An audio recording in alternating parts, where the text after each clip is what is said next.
ओम शांति। नमस्कार दोस्तों, आज की प्रेरणादायक कहानी है श्रम अथवा अर्थदान। किसी नगर में एक वैद्य रहते थे। उनका व्यवहार बेहद कुशल और विनम्र था, इसीलिए वे उस पूरे इलाके में बहुत इज्जत भी पाता था। वे अपने चिकित्सा आश्रम में भी रोगियों का इलाज करते थे। एक बार एक सेठ अपने बच्चे को दिखाने उस वैद्य के पास पहुंचा। बच्चे को देखने के बाद वैद्य ने एक पुड़िया दवा दी और पुर्जे पर आगे चलने वाली दवा लिख दी। सेठ ने वैद्य से पूछा, क्या फीस देनी होगी? वैद्य ने कहा, आप मुझे सोने की 100 अशर्फी दे दीजिए।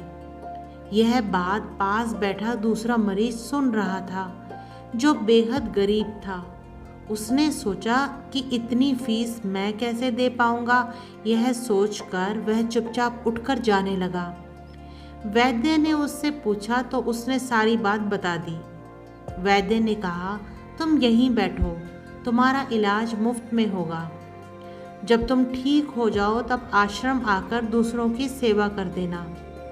यह बात सुनकर सेठ मन ही मन क्रोधित हो गया और वैद्य को बोला, वैद्य जी, आप तो बहुत घटिया इंसान हैं। मेरा पैसा देखकर आपको लालच आ गया और मुझसे इतनी बड़ी रकम मांग बैठे, जबकि इसका इलाज आपने मुफ्त में ही कर दिया।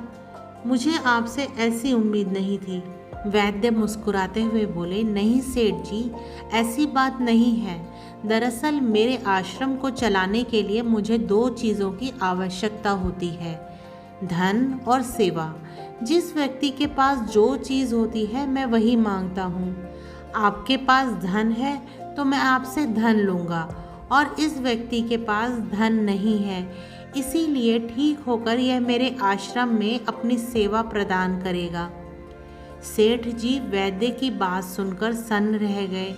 उन्होंने वैद्य से कहा, मुझे माफ़ कर दीजिए वैद्य जी, मैंने बगैर आपका भावार्थ समझे हुए ही किसी गलत निष्कर्ष पर पहुंच गया था। मैं यह भूल गया था कि आप जैसा व्यक्ति यदि कुछ कह रहा है तो निश्चित ही उसका कोई विशेष कारण होगा। यह कहते हुए सेठ ने वैद्य जी की हथेली पर 100 स्वर्ण अशर्फी रखी और मुस्कुराते हुए अपने घर की ओर चल पड़े। आज की दूसरी कहानी है दान अर्थ तथा श्रम ना हो तो। एक बूढ़ा व्यक्ति प्रातःकाल से ही घास काटने में लग गया। दिन ढलने तक वह इतनी घास काट चुका था कि कटी घास को घोड़े पर लादकर बाजार में बेच सके। एक सुशिक्षित व्यक्ति बड़ी देर से उस वृद्ध के प्रयास को निहार रहा था। उसने वृद्ध से प्रश्न किया, आप दिन भर के परिश्रम से जो भी कमा सकोगे उससे कैसे आपका खर्च चलेगा? क्या आप घर में अकेले रहते हो?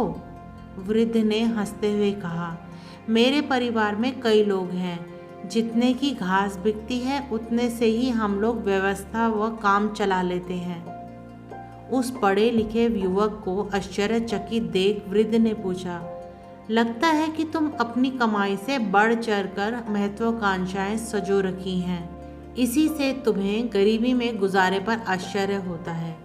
युवक से तो और कुछ कहते ना बन पड़ा, पर अपनी झेप मिटाने के लिए कहने लगा, गुजारा कर लेना ही सब कुछ नहीं है, दान पुण्य के लिए भी तो पैसा चाहिए। वृद्ध हंसा और बोला, मेरी घास से तो बच्चों का पेट ही भर पाता है, पर मैंने पड़ोसियों से मांग मांग कर एक कुआं बनवा दिया है, जिससे सारा गांव पानी भरता व पीता है। क्या दान पुण्य करने के लिए अपने पास कुछ न होने पर दूसरों समर्थ लोगों से मांगकर कुछ भलाई का काम कर सकना बुरा है? युवक चल दिया। वह रात भर सोचता रहा कि महत्वाकांक्षाएं सजोने व उन्हीं की पूर्ति में जीवन लगा देना ही क्या एकमात्र जीवन जीने का तरीका है? धन अर्थात अर्थ न भी हो तो भी सेवा भाव से यथासंभव दान किया जा सकता है। सदैव प्रसन्न रहिए, जो प्राप्त है पर्याप्त है। ओम शांति।